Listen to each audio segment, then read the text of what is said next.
Want to restart your iPhone? In this quick guide, I'll show you two simple methods, using Siri and Force Restart. Method 1. Restart with Siri. Start by holding the side button or saying, "Hey Siri," to activate Siri. Then say, "Restart iPhone." Siri will confirm and ask if you want to restart. Just say "Restart" and your iPhone will power off and restart automatically. Method 2. Force Restart. If your iPhone is frozen or unresponsive, you'll need to force restart.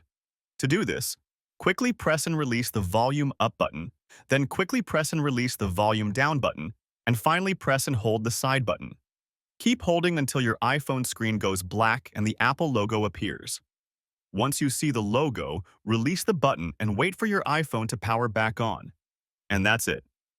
You've learned two ways to restart your iPhone, using Siri for convenience and Force Restart for when your phone is stuck. If this video helped, don't forget to like and subscribe for more quick iPhone tips.